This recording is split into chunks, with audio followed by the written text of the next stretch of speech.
The following is a presentation of the Belly Up Sports Media Network.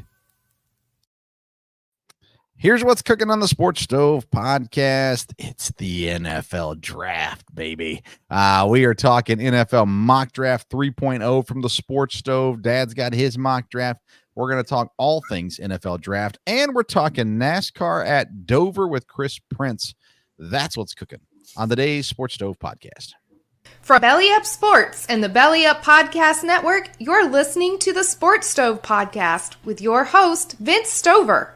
Hey, good looking, what you got cooking?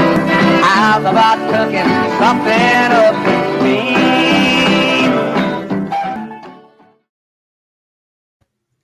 Welcome into an all-new edition of the Sports Stove podcast, presented by Righteous Felon Jerky.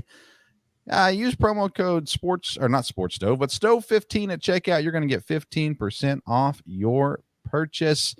And welcome in. This is my favorite show of the year, the night before the NFL draft. I'm your host, Vince Stover, joined as I am pretty much every week by my dad, Dale Stover. Dad, how you doing? Great. I mean, it's draft week, and we're just about to the draft. So this has been intense the last couple of weeks, and listened to a lot of discussion, but now it's just about here, so that'll be great. Yeah, I was really anticipating having some news today. I figured we'd have a trade of some sort or something like that happening, but it really hasn't happened. I mean, we've got out of Cincinnati being told that more people want out, but outside of that, people asking for trades in Cincinnati. Of course, we already knew about T. Higgins, and now I had it in front of me, and now I don't. Hendrickson, I believe it is asking for a trade as well. So that's intriguing and kind of made me think a little bit about my draft as well. So we'll see how all that shakes down. At this point, no trades happened yet. So we have, let's see here. The Lions did sign Amon-Ra St. Brown to a massive extension, as well as Penei Sewell. The Steelers have announced they're not going to pick up the fifth-year option on Justin Fields, so that's intriguing. And then, like I said, Rashad Bateman gets extended by the Ravens, and then the Bengals, Hendrickson and Higgins asking for trades. So we'll see how that affects the Bengals, especially in round one of tomorrow's draft. Dad, I think the team to watch with T. Higgins is Buffalo. They need wide receiver help desperately. So we'll see what happens there, of course. But let's get into it. I want to start off our draft talk with teams that we think will move, either trade up or trade down.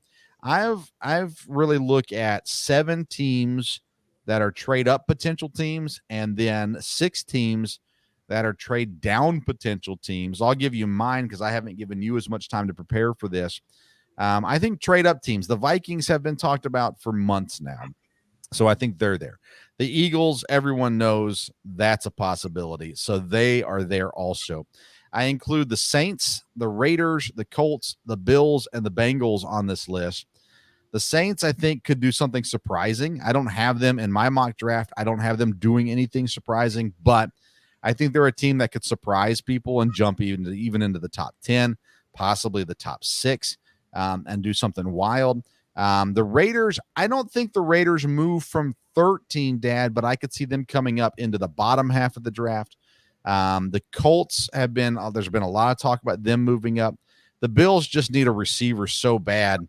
It just kind of feels like they could move up to get someone they like later in the first round also. And now with the Bengals, I didn't have them originally on this list, but with 2 guys asking for trades, I could see them making a move up to go get somebody as well. And honestly, if I had more time to prepare for this, I might even change them on who I have them mocked at here at 18. But that's who I have going up. What teams, is there any different teams than that, Dad, that you think are trade up potential teams? Well, I had 3 the same as you did, the Colts, the Vikings, and the Bills. I added Green Bay to that because I think there's a chance they could trade up. they may just stay put, but I got a sneaking feeling there's somebody they're really after, and if it drops just right, they may trade up. So we'll see. Yeah, I've got the Packers as trade down teams, Dad, along with Chicago, not at 1, of course, but Chicago at 9. I could see them trying to move down from there. I think the Chargers are 100% moving out of number 5. Now, that could change if the Cardinals, I guess, decide to move out of 4. But I've got the Broncos as well as a move down team. Everything that I hear on them is, yes, they need a quarterback, but they're going to try to get more picks. And so they'll move down from 12. I got the Seahawks in there as a trade down team. It just kind of fits them. The Ravens as well. They're at the bottom of the first round. I could see them moving out of the first round completely. And then I got the Packers there as well as a move down team because what we heard the general manager say, I've got 11, but I'd sure like to have 13 or 14 picks by the time it's all done. And usually you got to move down to acquire more picks. So we'll see how that one shakes out. Any other trade down teams you think are more than likely to trade down? The other one I had was Jacksonville. I think there's a chance that they could trade down. It just makes some sense there with what they may need. So I think that's one there. And again, I think it was funny you were talking about the Packers trading down, historically, whatever is said before the draft, usually the opposite of that happens. So I didn't get worried too much about wanting 13 or 14 picks. So we'll see. Yeah, I mean, I agree. Yeah, there's always smoke and there's not always fire, for sure. When you're talking about people talking before the draft, there's no doubt about that. I could see them looking to acquire picks for next year even. There's not a great number of needs in this year's draft for them. As well. So we'll see. It'll be interesting. I love the draft, and Thursday night's going to be an absolute blast. I will be on when the Packers pick, whether that's at 25 or if they trade up. I will jump on as well on the Belly Up Sports YouTube channel. There's a draft special being hosted by DJ and Kelsey from High Low Sports, and I will be on there whenever the Packers pick to talk about that, and I'm sure it'll be an exciting time no matter what. All right, so my Sports Stove NFL Mock Draft 3.0 dropped just about an hour ago, 7 o'clock Eastern time on bellyupsports.com. So you can go there, check it out, rip it up and down, and leave your comments on how you feel about that. And then, Dad, you like to put in your mock draft as well. So that's what we're going to talk about now. This is the way I do the mock draft is what I think is going to happen. It's not what I want to happen. It's not what I would do. It is simply what I think is going to happen, trying to predict how things will shake out. So, Dad, at the top, Chicago, Caleb Williams. That's a lock. Everyone knows it's going to happen. Yep. Number 2, the Commanders, Jaden Daniels, quarterback, LSU. It's not a guarantee, but it sure is what everybody thinks is going to happen, including currently the odds in Las Vegas as well. Did you go Jaden Daniels 2, or did you shake it up at 2? No, I went with Jaden Daniels there also. I think that makes sense. All right. Number 3 is the Patriots. I think they stick and pick at 3 with quarterback Drake May, North Carolina. I am not a believer in Drake May, by the way. I do not think he is going to be a great starter in the NFL. I really don't like any of these guys after Williams or Daniels, to be honest with you, that are going to be going first or second day. But I think the Patriots, they've got to get a quarterback, and I think Drake May is probably the guy they go with at 3. Do you agree with that? Yes, I think, again, they need to stay there and get a quarterback, and I think May would be the guy. Is he going to be pan out or not? You never know on these quarterbacks, but he's obviously, got some potential. So. Yeah, I just wanted to make sure I'm on the record. And I could be completely wrong, of course, but man, it just got like Daniel Jones vibes coming out here. Not that he's the same player as Daniel Jones, but that kind of level of success or lack thereof, for sure, is the way I feel about Drake May, of course.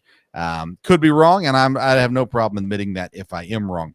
Number 4, some people say the draft starts here. I don't think it starts till number 5. I've got the Cardinals going Marvin Harrison Jr., wide receiver out of Ohio State.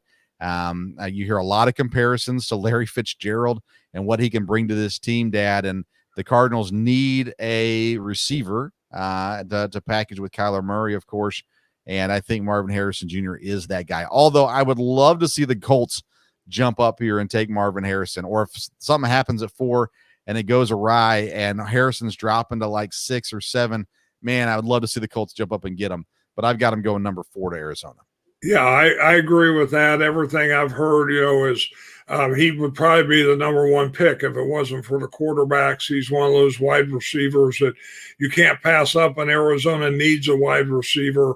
I think it really makes the most sense. Now, again, historically, I remember way back the Cardinals, whenever they picked, you got excited because they did crazy things. But I don't know if that'll be the case. It would make sense here for them to take Harrison, so that's what I would think. Yeah, I just really don't think they're going to move out of this pick. And of course, it's being said it's on, it's being shopped, but I really don't think the Cardinals are going anywhere. But I do think the Chargers move out of 5. They need more draft picks, new coach Jim Harbaugh, and the option here is JJ McCarthy. And Harbaugh wants what's best for McCarthy. It just makes sense that whoever gets him at number 5, in my opinion. I have the Vikings coming up because they have the best package to come up and get them.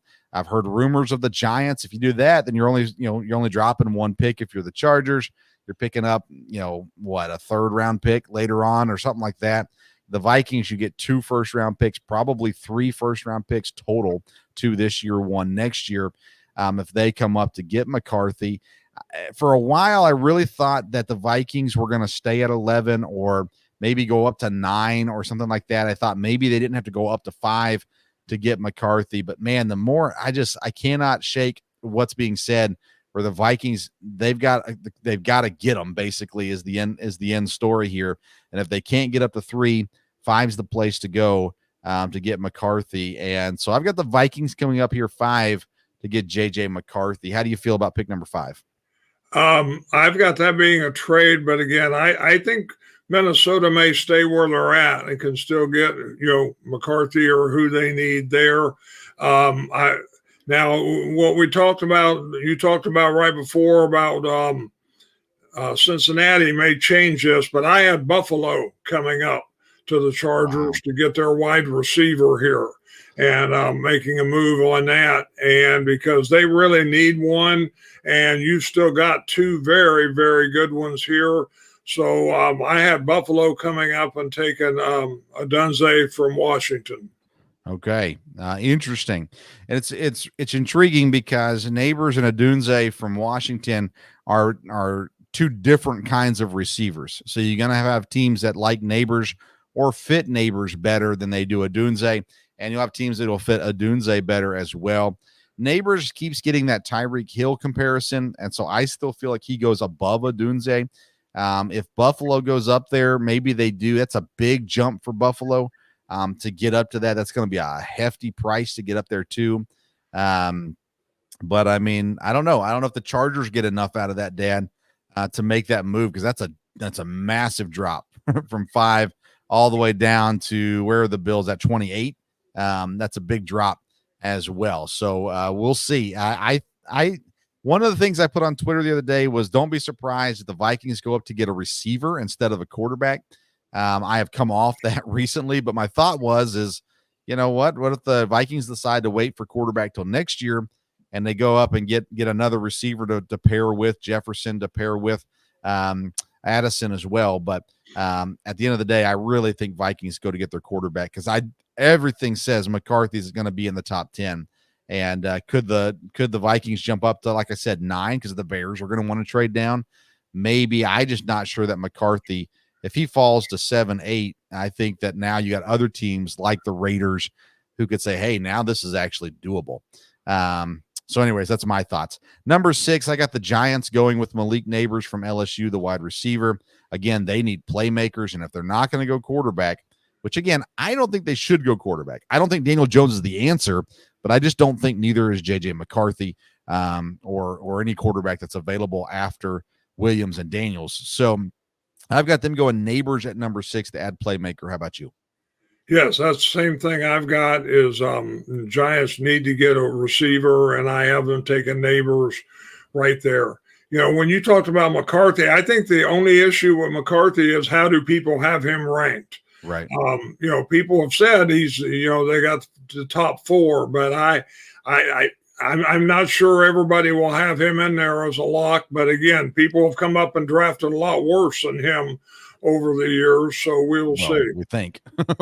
We think. We don't know yet. He might be worse.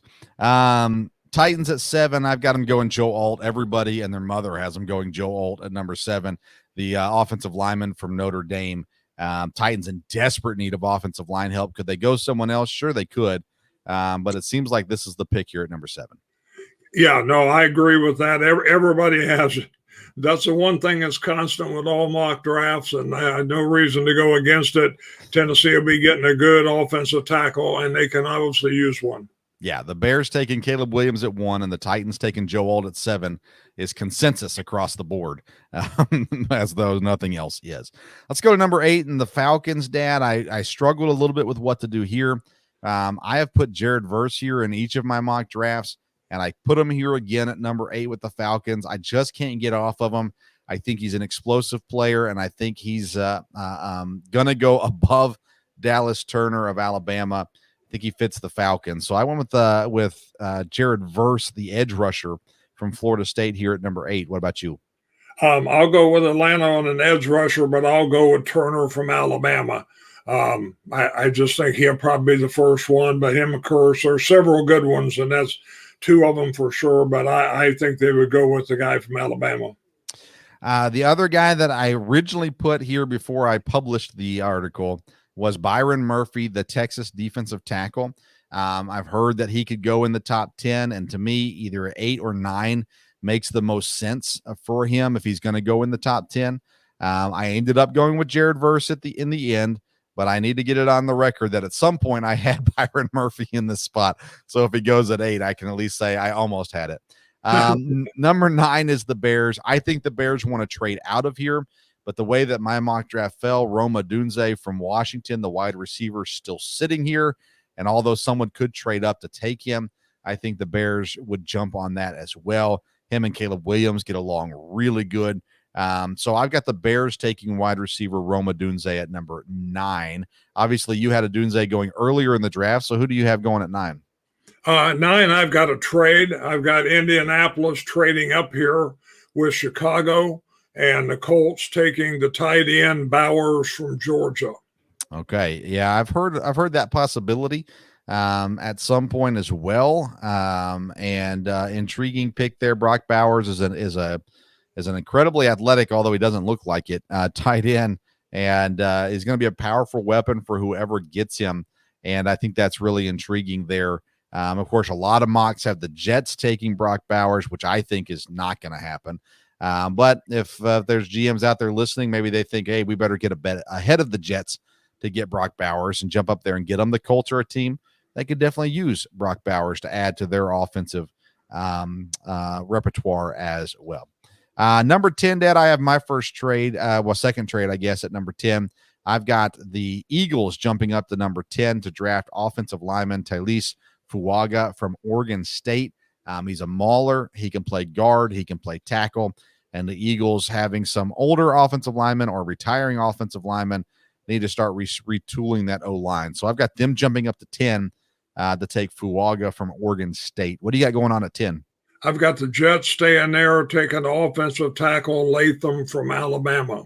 J.C. Latham. I hear Latham going as high as 5, and I've heard him going down in the late 20s. It seems to be a wide variety of thoughts on him. I think he's going to be a good pro, so I think if he goes at 10, I think that'll turn out well. And I think the Jets, if they stay at 10, by the way, I think they take offensive line as well. Number 11. Well, I had the Chargers trading out of 5 with the Vikings, so the Chargers picking at 11. I have them taking Byron Murphy from Texas, the defensive tackle. Incredibly talented and important position, and he fits the Jim Harbaugh mold as well. I think 5's a little too rich for Byron Murphy, so I've got him going at 11 to the Chargers. What do you got going on at 11? Well, I've got Minnesota staying there, so that's where they take McCarthy at, is what I've got there at 11. Man, if the Vikings can stay at 11 and get McCarthy, they will be ecstatic because that means they've got 11 and 23 still. I'd be shocked if that happens, but it is a possibility. Number 12 is the Broncos. I've got a trade here also. I have the Colts moving up to number 12 from 15, taking cornerback Quinion Mitchell from Toledo here at number 12, the first defensive back off the board. Dad, who do you have going at 12? I got Denver staying there and taking the quarterback Bo Nix from Auburn. I really believe Bo Nix is not going to be a first-round quarterback, and I'm using Will Levis as my reasoning for this, and even Kenny Pickett for that matter, who went in the first round and it was regretted. I just think that Bo Nix is not a first-round quarterback. Could he go at 12? Yes. Could the Broncos trade down and possibly get him later? I think that's a possibility. Also, he has been linked to Denver. The more I listen, Dad, I really feel like people like Penix better than Bo Nix. That being said, if he goes at 12, if McCarthy goes 11 and Nix goes 12, a round of applause to you. I don't think it's going to happen. 13 is the Raiders. Raiders. I've got them scooping up edge rusher Dallas Turner, still available on my board at number 13. Could the Chargers take him if they trade down to 11? Yes. Could the Jets take him at 10? Sure. Could the Bears take him at 9? Very possible. But I've got him falling to 13 to the Raiders there, Dallas Turner, Alabama. How about you? There, the Raiders, I've got them taking Mitchell from Toledo. You had him go a pick or two early. But again, I think he'll be the first defensive back off the board and got him going to the Raiders. All right. New Orleans Saints at 14. I really think they're a sneaky team to move up in this draft. But, Dad, I've got them taking the listed as a center but can play any position on the line, Graham Barton from Duke. I think the Saints like his versatility there at 14, ahead of some of the O-linemen that maybe are projected elsewhere, but it seems like people really like who Graham Barton is. So I've got him going 14 to the Saints. What do you got at 14? At New Orleans, I've got him taking your edge rusher Verse from Florida State. Jared Verse from Florida State. I like it. 15 is the Colts. I have them trading up to the Broncos at 12. So the Broncos picking at 15. I've got them picking who you had the Colts picking, Dad. Tight end Brock Bowers. I think if the Broncos can trade down and still land Bowers, a dynamic offensive weapon, they don't have the wide receiver they need just yet, but they get a pass catcher in Brock Bowers at 15, which I think is a steal here in this draft if Bowers makes it to 15. Who do you have the Colts taking at 15? Yeah, I'd be surprised if Bowers drops that low. But anyhow, I had Chicago making the trade with Indianapolis, so I've got Chicago taking the offensive tackle Fasciano from Penn State. Okay. Yeah, there's a lot of offensive linemen going in this first round. I think I have 8 possibly. And what order they go in is a massive question mark. 16 is Seattle, Dad. I've got them going cornerback. Terrion Arnold from Alabama. I think there's a lot of options for the Seahawks here. I think they could trade down also. What do you have going on at 16? I agree actually with you on that one. Terrion Arnold from Alabama is what I have. Yeah, he might be the first cornerback taken over Quinion Mitchell. I think they're pretty even as far as talent goes. And it kind of just comes down to what teams like. But I think the Seahawks would be very happy if they got Arnold at 16. 17 is the Jaguars. I've got them following up Terrion Arnold with Kool-Aid McKinstry from Alabama. Man, I don't love this pick, Dad. But I don't know. I couldn't figure out who the Jaguars were going to take. So I threw Kool-Aid McKinstry here at 17. I've got Jacksonville trading down with the Chargers. So I have the Chargers dropping down to Buffalo's spot. I have them trading back up here to Jacksonville's spot and taking the wide receiver Thomas from LSU. Okay. Interesting. Very interesting. I actually had the Bills landing Thomas also, but at a different spot. So we'll get to that in just a minute. 18 is the Bengals, and my goodness, Dad, what are they going to do? Trey Hendrickson wants out. T. Higgins wants out. Do they need an edge rusher? Do they need a wide receiver? Well, I still think they need to continue to fix the O-line. I've got them taking Troy Fontenot from Washington here at 18. What do you got the Bengals doing at 18? I've got them taking the offensive lineman. I think you had go earlier, Fuaga from Oregon State.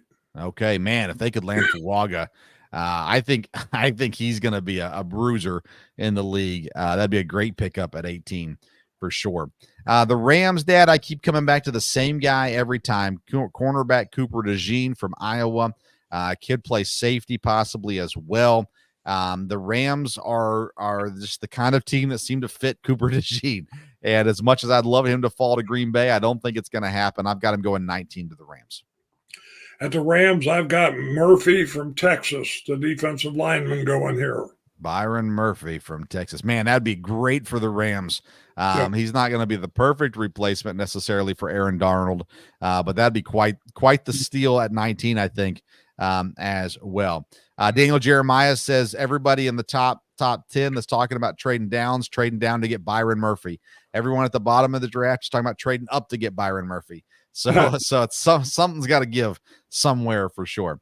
Number 20 is the Steelers. I really wanted to trade down, but I couldn't figure out who would come up here. So I got the Steelers staying at 20, taking O-lineman J.C. Latham from Alabama. I think there's a lot of options for the Steelers at 20. What do you got going on? At the Steelers, I've got them taking DeJean, a cornerback from Iowa. Cooper DeJean, from Iowa there. That's a good fit, I think, for sure. I think DeJean fits in a lot of places, but I think the Steelers would be a great landing spot for him also. The Dolphins at 21, I have them going edge rusher Chop Robinson from Penn State. I've got 4 edge rushers going here in the first round, but I've got them choosing Chop Robinson over Letu from UCLA here at number 21. I've got Miami taking offensive line, the interior lineman Johnson from Oregon. Oh, wow. Okay. All right. I've got Johnson as a second rounder. So, but anything can happen at this point. 22, Dad, I've got the Jets and the Eagles here making the trade earlier. So the Jets picking at 22. Originally, it's the Eagles pick. And, man, I just could not find a place earlier for this guy. But I got the Penn State offensive lineman Olumiyiwa Fashanu. And I know I got Fashanu right. I'm not sure if I got the first name right. But I got the Jets trading down to 22 and still landing a solid offensive lineman.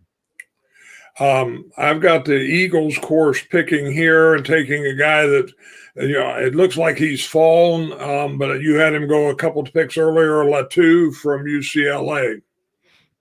Yeah, actually, I've got Latu coming up in a couple picks. I haven't picked him yet. He's a great player, but man, there are medical questions, and that's why I've got him dropping a little bit further. Let's see here. 23 is the Vikings. I had them trading with the Chargers to go up to number 5 and get the quarterback. And then I've got the Bills coming up here to 23 to take Brian Thomas Jr. from LSU. You had the Bills trading up earlier to land this wide receiver. I think the Bills will be fairly content if they could land Brian Thomas Jr., whether it's at 23 or up a little higher where you had him coming up to also for sure there. Who do you have at 23? Well, I've got Minnesota staying here, and I got him taking a guy I really like, and this may be a little early, but it's Robinson, the defense or the edge rusher from Missouri. Yeah, I think he's going to be quite a player, and so I've got him going to Minnesota here. Okay. 24 is the Cowboys. That's where I've got Latu landing from UCLA. I think he's probably better than Chop Robinson, who I have at 21.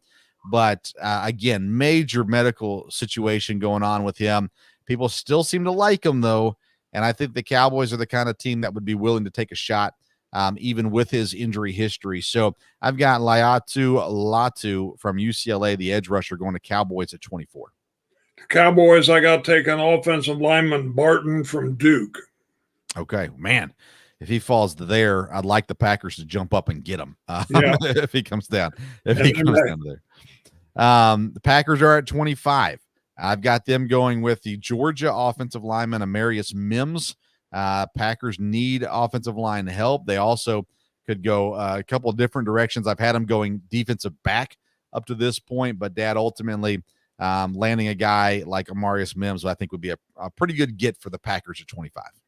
Well, if the Packers stay at this pick and this guy's available, I feel pretty good about this one. And that one's going to be the defensive tackle Newton from Illinois. It's one of the big needs they have. He's really highly regarded, and I think he would fit a spot they need right there. They could use it, but they may trade up and get somebody else. We'll see. Yeah, I have a hard time taking an Illinois football player in the first round, but maybe it happens. I actually have him going next, number 26, Tampa Bay Buccaneers. I've got the defensive tackle Jerzon Newton, Jerzon Newton from Illinois, going here at 26. The Tampa, you've got him going at 25. So who do you have going at 26? Tampa, I got Chop Robinson from Penn State. Okay, very good. Let's see here. Cardinals are next at 27. I've got them going cornerback TJ Tampa from Iowa State. There's a slew of DBs, wide receivers, different defenders that could go here. I don't know what to do at 27, so I went TJ Tampa, Iowa State cornerback. What about you at 27? I've got cornerback. I got Wiggins from Clemson going here. Yeah, I like Wiggins personally. For sure. All right, 28 is the Buffalo Bills. I had them trading up with the Chargers, and so I've got the Chargers picking at 28, going wide receiver Adonai Mitchell from Texas. Here getting an offensive weapon at 28. Who do you have at 28, and who do you have them picking? I have Jacksonville dropping down to this spot, and I got them taking the wide receiver Worthy from Texas. Okay, interesting. Very interesting. Detroit at 29. We're always looking for that next kneecap biter. I'm not sure who that would be. I'm going cornerback Enos Rakestraw Jr. from Missouri here at 29 to the Lions. What do you have Dan Campbell doing at 29? I've got McKinstry from Alabama dropping to here again. There is some injury concern a little bit about him, so I have him dropping a little bit. But again, Detroit, that might be a really, really good pick if he drops to there. Sure. 30 is the Ravens. And Dad, I have the Las Vegas Raiders trading back into the first round at pick number 30 and drafting Michael Penix Jr. from Washington, the quarterback. It's hard for me to do this because I really think only 4 quarterbacks are going in the first round. But I don't know. I couldn't get away from it. So I have the Raiders trading back up into the first round to number 30. The Ravens are always willing to move down. So I've got Penix going here at 30. What do you got going on at 30? Originally, I thought about the Raiders trading up there too, but I got Baltimore staying there and had Mims from Georgia, the offensive tackle, falling to them there. Okay. San Francisco at number 31. I've got offensive lineman Tyler Guyton from Oklahoma going here at 31 to the 49ers. What about you? I've got offensive lineman also, but I got Fawatanu from Washington falling here. So okay, again, if he falls this far, I'd like the Packers to grab him at 25. The Chiefs are at 32, last pick of the first round. I've got them going linebacker Junior Colson from Michigan, jumping into the first round, and the Chiefs taking him with the last pick in the first round. How about you? I think it makes sense. I'll take wide receiver, and I got McConkey from Georgia here. Man, every time I look at him, I don't see first rounder, and I know he's good. And I know people like him, so maybe he does make it there. I would not be pleased if the Packers took him in the first round, which they won't.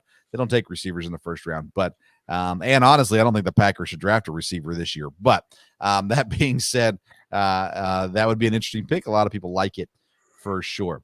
Do you have any names that did not make it into your first round, Dad, that you say, I couldn't put them in here, but I would not be surprised, or this is a guy I really wanted to get it in the first round, but could not find a place for him? Well, as I've been looking and studying some, I like Rakestraw from Missouri, like you said. I think he's a guy. There could be several defensive backs. There could be kind of a run on those and more than what we have in there. And it's kind of the same way with wide receiver. When you get down to the bottom there, you've got, I didn't have Mitchell being drafted. You've got Polk from Washington. You've got several names you hear. There could be somebody there at the end of the first round that somebody wants.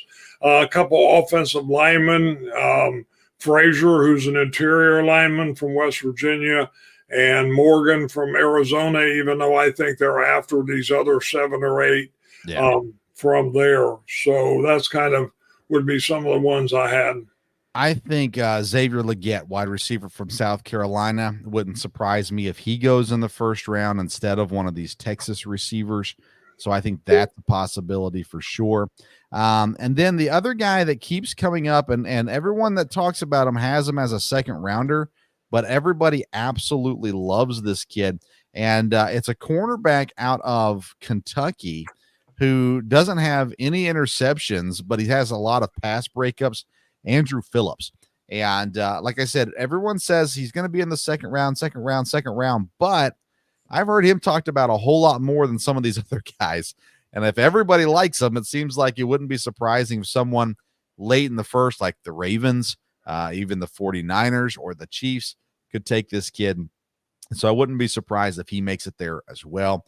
And then there's also another Mizzou player, and he's listed as a defensive end, I believe, but Darius Robinson out of Missouri, another name that would not surprise me if he moves up into the first round as well.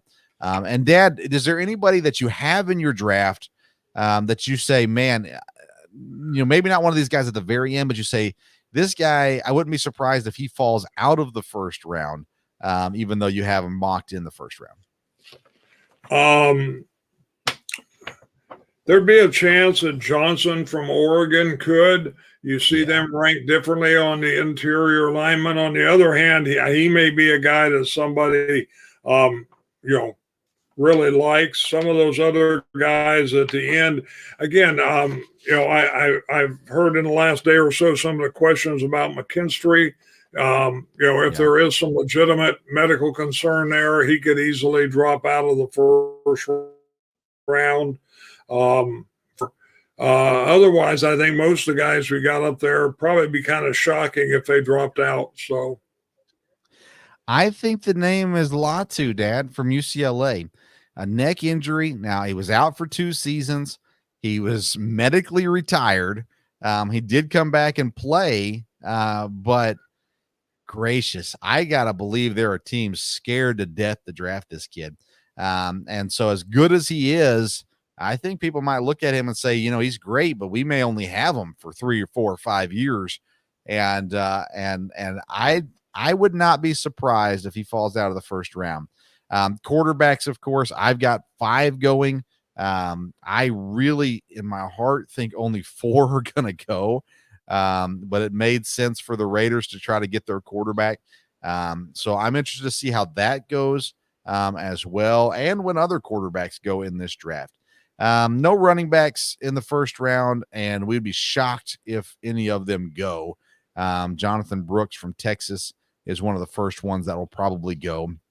Wide receivers, we listed a bunch, Dad, but I mean, who knows what will happen, especially in the latter part of the first round.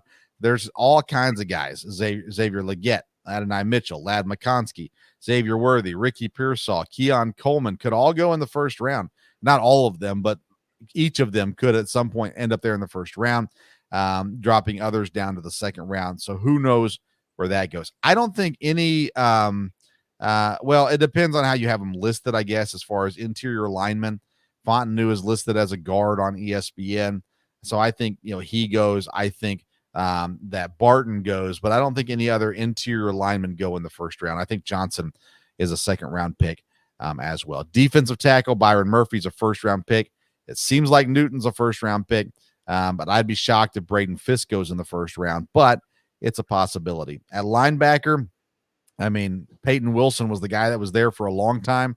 But again, if I really feel like even the Chargers, if I think Jim Harbaugh walks away with at least 2 Michigan players in this draft. I think Blake Corum is one of those players, but I think he ends up with a Michigan defender as well. And so I'll put my stamp on that one. Jim Harbaugh walks away with 2 Michigan players in this draft also. Well, Dad, the draft is tomorrow night, first round at least. I'm excited about it. Anything else you want to add about the draft, or anything else that you want to mention before we say goodbye to you tonight?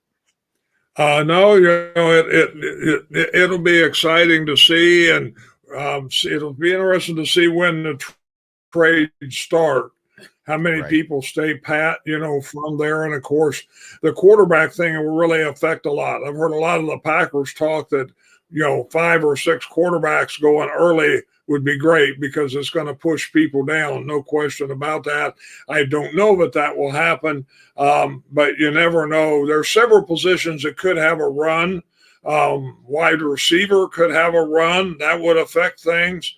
And obviously the offensive line. I think the offensive line thing will be kind of spread out because they're so different. But obviously, if they fall 4 or 5 in a row, anything that goes 4 or 5 in a row is going to, definitely affect things down the line and probably people trading up. Sure. Yeah, I agree. Now that I've posted my mock draft officially online, I'm assuming a trade will happen that I didn't have here in the next hour and completely ruin my mock draft. So you're welcome to everyone for that.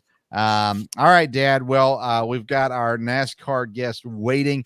The draft tomorrow. Well, I'm sure we will discuss it next week, break it all down and everything as well. But Dad, as always, sure appreciate you joining the show. Yeah, looking forward to the draft. Appreciate being on. And like I said, tomorrow night will be exciting. Friday will be exciting for sure. So we'll see. Yes, it will. All right. We're going to take a quick break. When we come back, we're talking Dover, Talladega, and fantasy NASCAR. First, a quick word from our sponsors at Righteous Felon Jerky. Say hello to America's most wanted craft beef jerky. Over 15 flavors with all kinds of character. The #1 jerky gift box and all natural black Angus quality made right here in the US of A. Taste the flavor revolution at righteousfelon.com. Use the promo code STOVE15 at checkout. That's righteousfelon.com. Promo code STOVE15 at checkout. It's time to talk NASCAR in the Sports Stove Final Lap.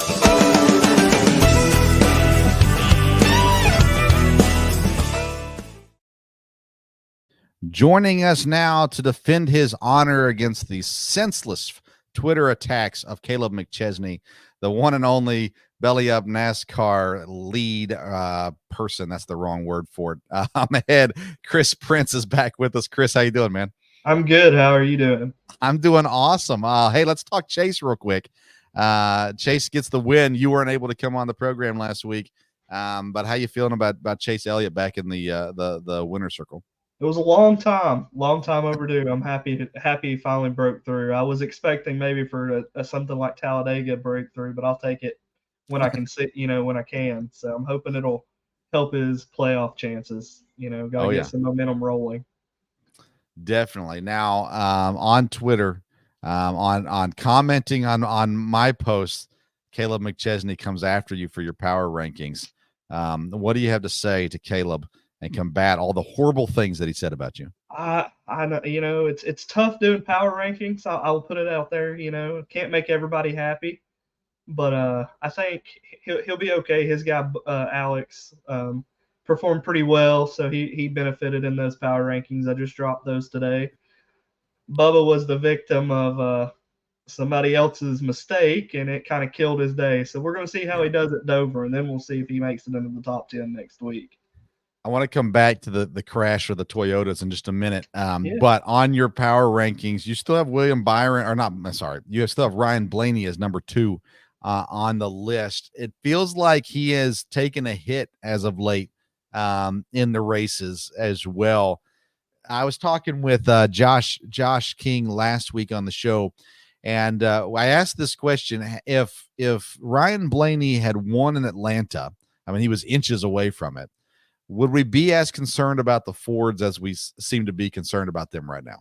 I don't think so. Yeah, no, I don't. I just don't. A win takes a lot of concern away, even if it is just by inches. You know what I'm saying? Yeah, I keep forgetting Daniel Suarez has won a race until I look at Ryan Blaney and go, oh, yeah, that's right. Suarez is there. Let's talk about a little bit about Talladega. I enjoyed the race overall. I think it's boring. I think you really can tune into the last, 20 laps and get what you need out of Talladega. That being said, the Toyotas, man, it was great. The broadcast on TV was like, this is a great strategy. They're making everybody else push. This is going to work out. Oh, never mind. Huge crash, and it's done. Eric Jones, of course, having medical issues as a result of it. And but Bubba Wallace out, Denny Hamlin out in the race as well. What were you thinking when that wreck went down at Talladega? Yeah, that threw a wrench in the plans. I thought for sure chaos was about to ensue. And I mean, I was very surprised we saw the green flag run there like we did. But I touched on it a little bit at the end of my power rankings. You can speculate. I'm not a professional. I don't know as much as I, like to think sometimes. But I think it has a lot to do too, Vince, with yeah, they're playing fuel strategy and the teams are telling them that. But I think a lot of those drivers are wised up because they know these next gen cars don't take a hit real well, especially at a track like Talladega.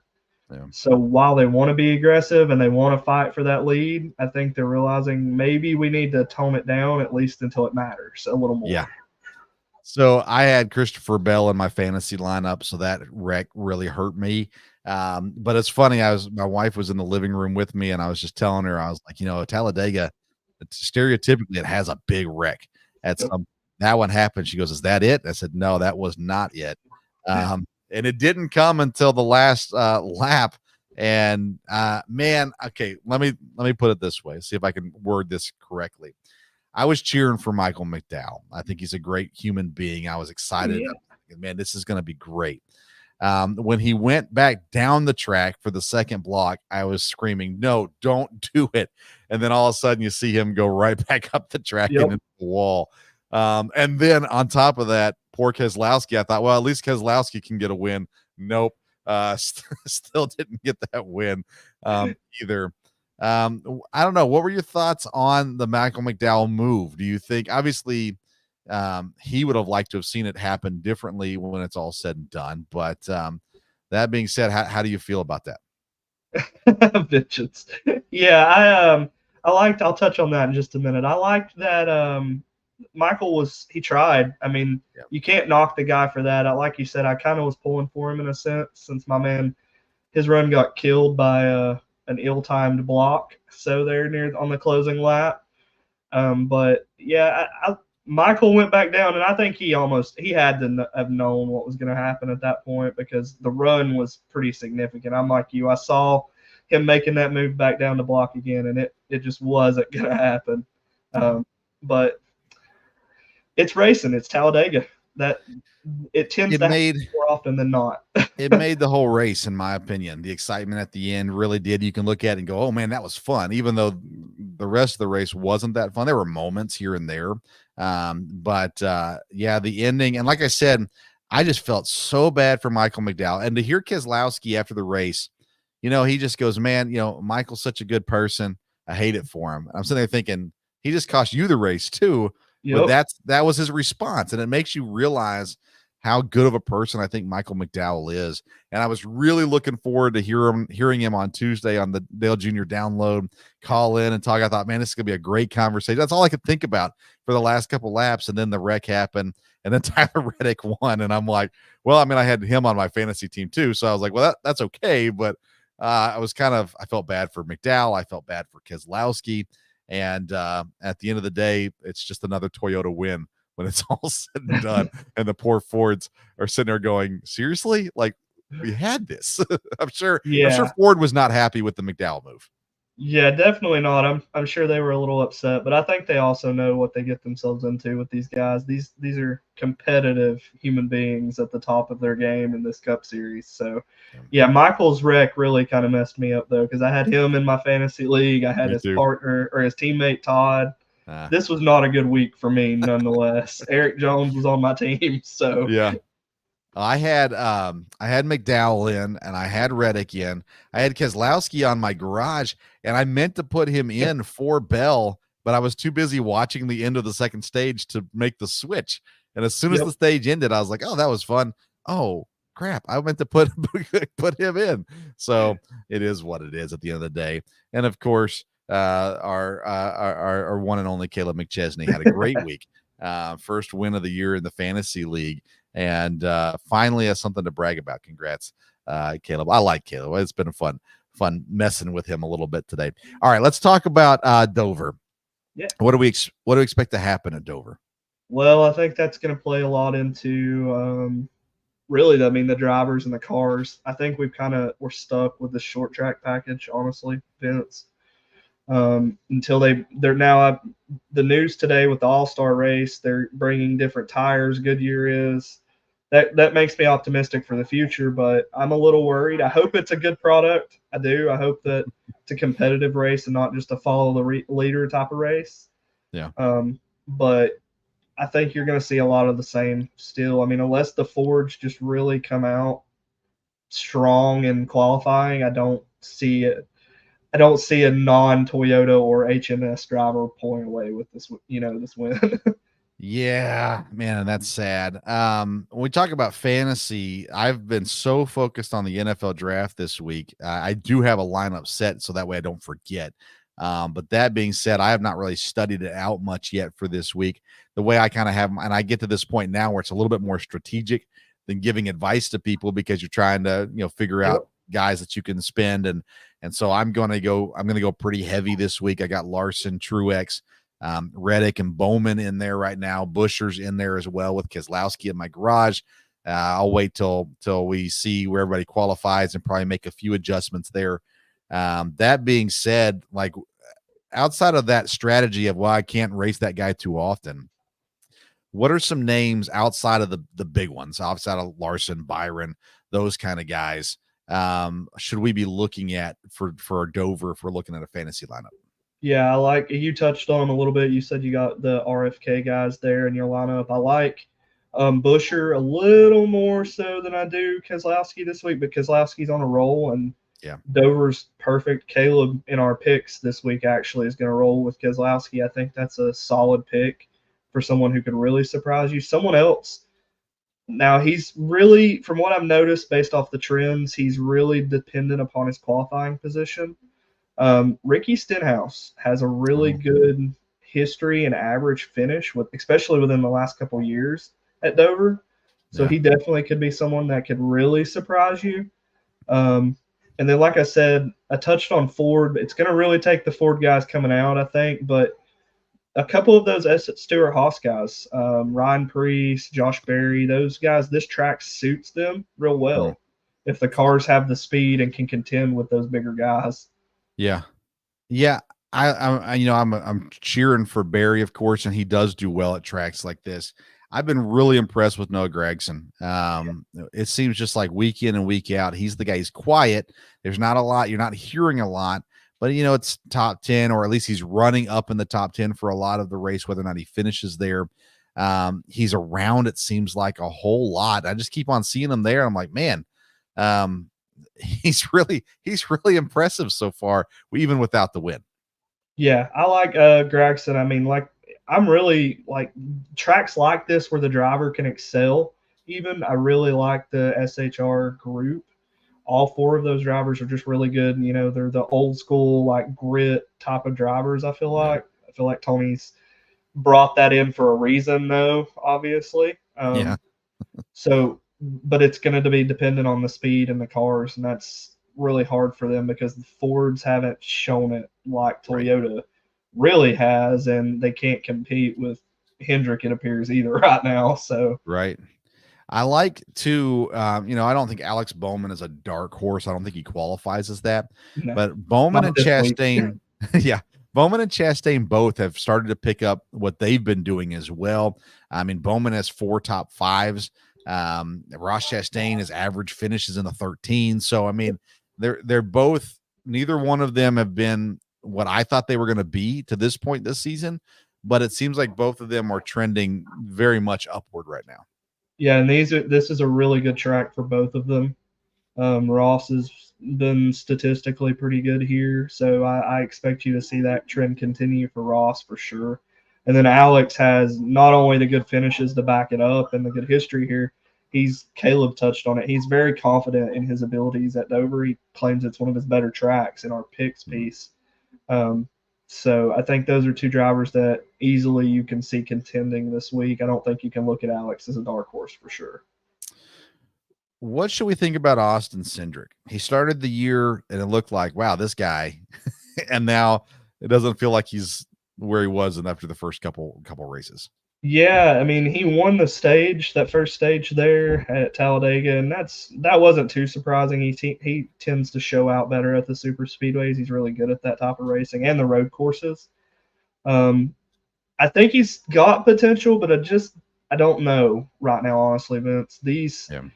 The Cup Series cars is a lot more even than it used to be amongst the bigger teams, and it's a lot more challenging for guys like Austin, I think, to make their mark.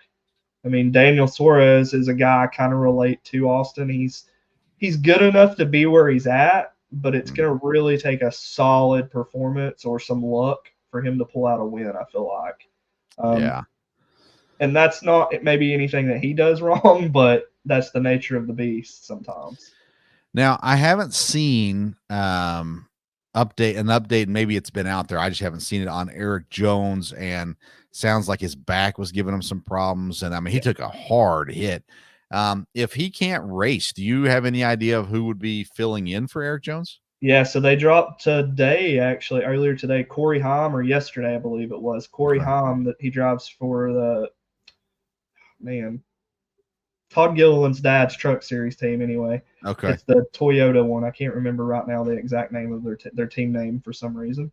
It escapes me, but he's going to be filling in for Eric. Toyota execs are real high on him from what I've saw. He showed a lot of potential in the truck series last year, and he's not been bad in his limited Xfinity series, so it'll be interesting to see what he can do, because I think a lot of the good performances you see with that 43 car is Eric, and because I'm really high on Eric Jones as a driver, but it'll be interesting for sure. I like that. Talk to me a little bit about another conversation I had with Josh King last week was on NASCAR going to the, I call it the off channels, FS1. It's, I think, 3 or 4 straight races now will be on FS1. And I know I'm behind the times, but I don't get FS1. And so I don't get to watch the race when they're on NBC Sports or when they're on FS1, those kinds of things versus when they're on Fox and NBC. I feel like that hurts the sport, and I feel like it's bad for them to kind of go off air where not everyone can see them. Now, again, a lot of people can, but for cheap people like me, it's like, you know what? I guess I'm listening to it on the radio instead of watching on TV, which is still fun, but it's different at the same time. So, any thoughts on their strategy of going FS1 now for, I think it's 4 straight races? They've done this for it's been a few years running, Vince, where at FS1, and then like you said, they'll do like the USA Network or some off channel like that, before NBC got rid of their little off streaming thing they had. I can see what you're saying for sure. It does definitely, I think, hurt it in the sense of new fans finding them week to week, because maybe you may not have Fox Sports 1, you may not have, whatever channel NBC's wanting, and starting next year, you're going to have Amazon if you want to watch, I believe it's like a 6-race stretch, and I personally don't have Amazon as of right now, so that's something I'm going to have to do if I want to watch my race, I can see why they do it, though, because they're competing with some bigger sports, right now. So Fox kind of values NASCAR maybe a little lower down, and maybe that's why we did see them lose races to, Amazon Prime. Yeah. I don't like it. I'd prefer them be on Fox because, bigger network, more eyes on the sport. But, I'm low on that totem pole of anybody even listening to me within the sport. So yeah, I will say this, and again, I brought this up last week, so sorry for those who heard us last week, but the radio does such a great job of making a boring race sound good. Like, I've listened to races and then I listen to the podcast the next week and everybody's talking about how bad the race was.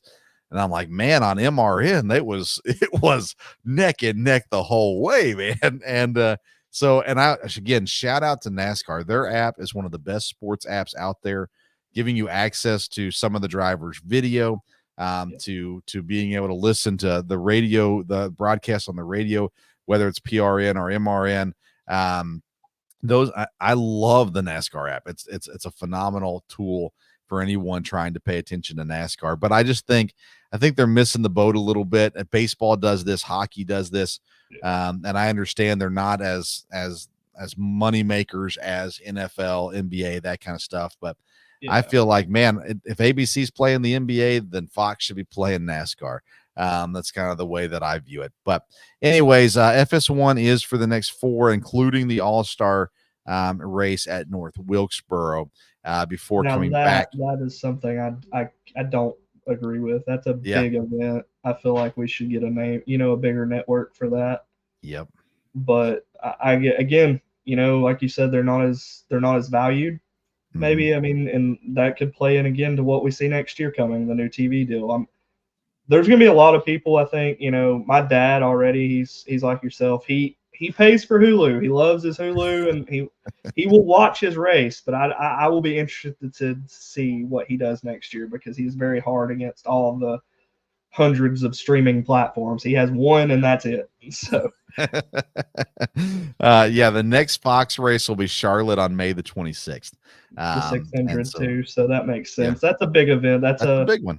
Yeah, that's a crown jewel for NASCAR. So yeah, and then it'll go back to FS1 for one race, and then back to Fox. Then a couple of USA races for Iowa and New Hampshire before switching over to NBC for a couple of races. So it's kind of hit or miss the rest of the season. Kind of. There's a bunch of USA NASCAR races, especially that's the playoffs. The playoffs are on the USA Network. I just don't get it, man. I don't understand. Well, I know it's funny you bring this up this week. I was reading online that Texas Motor Speedway actually they requested to switch their one date to a spring date, because the people at the track, the personnel, preferred to not have to battle the NFL. Yeah, in the fall. And I can understand that. But my deal is, it's on NBC, so run it earlier in the day. NBC doesn't have football till the evening. Yep. Put NASCAR on. Let them go. And I know they're going up. Either way, they're going up against the NFL. So throw them on NBC, where people are going to be flipping through the stations anyhow, going back and forth between games. You come across NASCAR and hang out. That's a book that we could talk about. I feel like the TV broadcasts and how things are. We could talk about that for a solid hour. There's some things that aren't agreeable. I mean, you see Twitter, you see the NASCAR fans. I'm sure they complain about commercials. I mean, 5 to go. Mike Joy said things are heating up. We'll be right back, and cuts to a commercial last week. Like, are you kidding? Come on, a full screen commercial. I could see maybe a side by side, but don't do that to the guy and the broadcasters. That makes it hard for those guys too, I feel like. Right, for sure. Well, luckily there's content on bellyupsports.com, breaking down races, power rankings here from Chris. Caleb putting out good stuff every week as well. For all the NASCAR fans, we've got our program every Wednesday night, sometimes Thursday night instead, as well, breaking down some races too. So there's good content out there. I just think, man, I used to rail on Major League Baseball for just failing to have their product where people can see it. And NASCAR is much the same, although the NASCAR app is way better than the MLB app. So, so they're doing a good job somewhere for sure. All right, Chris, what do you got going on this week content-wise, whether it's NASCAR or NFL draft? Anything going on with that? No, I'm not doing anything. I'm going to watch, obviously, see what the Falcons do. I like your mock pick there. Thank you. I did something back at the trade deadline about how I feel like Atlanta's front office is allergic to the pass rush for some reason. They never draft a star pass rusher. They've had chances, so I'll be watching that for sure. But I dropped my power rankings today, and then me and Caleb dropped our weekly picks today as well. Those are over on Belly Up Sports, and you can find those on my Twitter too. NASCAR for Everyone is my handle. But yeah, I'll be interested to see. I'll be watching the belly up coverage of the draft as well. So I love it. I love it. Did you want to make any comments on the Vengeance for Bubba tag by Caleb earlier? I like Bubba. I have nothing against Bubba. I think he's hated for all the wrong reasons, in all honesty. I did a piece a couple years ago on most hated NASCAR drivers, and I said I think he's hated for the wrong reasons, but I think he's gonna he has a chance this week. Toyota, and especially now with Tyler winning at Talladega, that was unexpected. That's the momentum for that team alone, too. Yeah. And he was good at Dover last year. He easily could crack into the top 5, top 10, the way the Toyotas have been running. He's a top 10 driver typically. He's just, had some okay performances where drivers ahead of him have been winning and leading hundreds of laps. So we'll see how he does at Dover, and then we'll see if he makes the top 10. Any thoughts on Michael Jordan and all the publicity about him being at the track and getting to winner's circle? I love it, honestly, because you saw people like Magic Johnson on Twitter comment about it. I mean, that's more eyes on the sport because of a name like that, and I can respect it. I thought it was pretty cool seeing him grab Tyler's son and carry him all the way to victory lane. Like, that's a story that kid will be able to tell in, 20, 30 years to his buddies. He was like, the great Michael Jordan carried me to victory lane for my dad's race. I told my wife, I said, that kid has no idea. Exactly. Yeah, he really doesn't. And he'll find out one day. I know Tyler said he knows him as the shoe guy. That's awesome. Oh my goodness. Kind of like Chase Elliott used to do with like Dale Earnhardt and stuff. You see those pictures all the time. They don't even realize, but it's something wild. Cool. I appreciate what Michael does. He watches all 3 of the series. He really wants to be involved with NASCAR. So he came into it. Denny on the track and Denny off the track are 2 different Denny's. He came into it with a good partner because Denny, I think, is someone that cares enough about the sport and its longevity. Yeah, I agree. Well, I think that you and I and Caleb need to get together sometime around the All-Star race and have a kind of a mid-season NASCAR Super Show or something. So we'll be in touch we'll work something out for sure. Yeah, we'll be in touch about doing something there for sure, because there's a lot of stuff we can talk about beyond just the racers and the races all at the same time too.